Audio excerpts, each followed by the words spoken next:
네, 대표 유형 1번 문제 보도록 하겠습니다. 자, 다음 설명 중 옳지 않은 것은 모두 몇 개인가 이렇게 되어 있는데요. 사기죄에서 현금카드와 관련된 내용에 관련된 이 쭉 내용이 나오고 있습니다. 자, 기억본 보시면은요. 예금주인 현금카드 소유자를 협박해서 협박을 해가지고 그 카드를 갈취했다 그러죠. 갈취. 그러니까 이제 갈취라고 하는 거는 여러분 여기에서는 이제 공갈을 했다는 것이고요. 이 공갈은 강제로 뺏는 거는 아니고요. 이 공갈 당하는 사람이 그 신용카드를 주면서 그래 너 써라 이렇게 하고 주는 거죠. 그러니까 기쁜 마음으로 주는 건 아니에요. 하지만 또 뺏기는 것도 아니에요. 어쨌든 간에 소유권을 이전을 시키는 겁니다.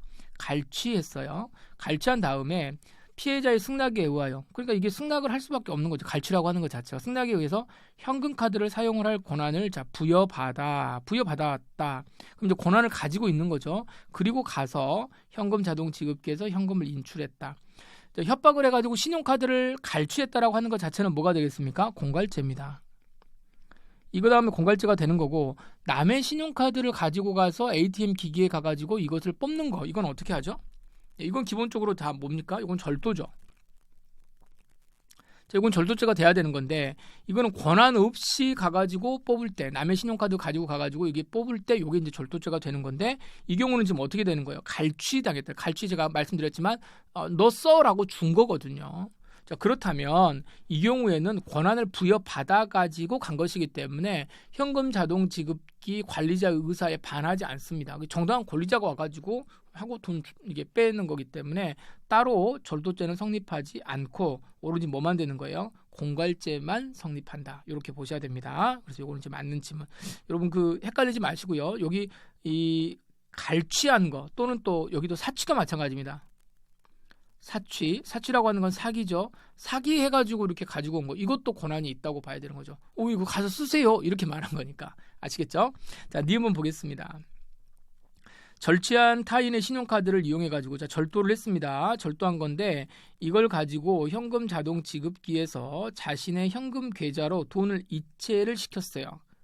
돈을 이체를 시키고 그 계좌에서 현금을 인출했다. 현금 인출 행위가 절도죄가 되는 거냐?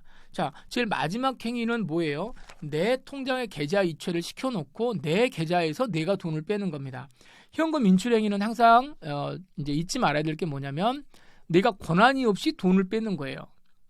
그래서 현금 자동 지급기 관리자의 의사에 반해서 뽑는 건데 그 전에 내 통장으로 내 계좌로 돈이 오는 과정은 절대로 묻지 않아요. 그걸 묻지 않고 내 계좌에 돈이 있다는 사실만 중요한 겁니다. 내 계좌에 있는 돈 내가 빼는 거예요. 그렇기 때문에 이때에는 따로 절도죄가 성립하지 않는다.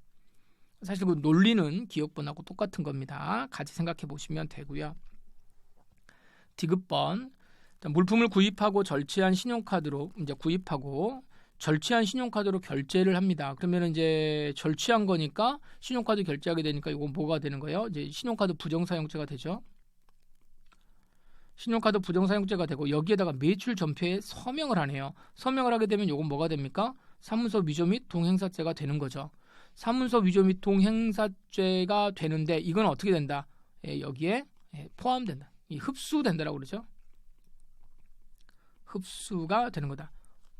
되셨죠?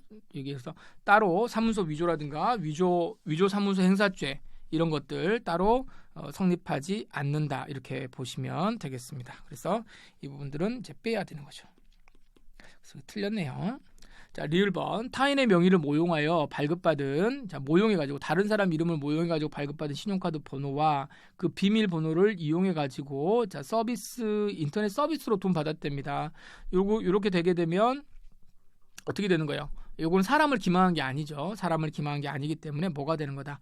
컴퓨터 등 사용 사기죄가 되는 것이다. 기계의 부정한 명령이라든지 이런 것들을 입력해가지고 기계가 돌아가는 그 시스템을 이용하는 거, 이걸 지금 말하는 거니까 사람이 들어가면 안 되겠죠. 당연히 이 경우만 되는 거는 사기죄가 되는 게 아니고 사람이 만약에 들어가 버리면 이건 이제 사기죄로 가야 되는 거여서 컴퓨터 등 사용 사기죄가 된다. 기본적인 구성 요건입니다.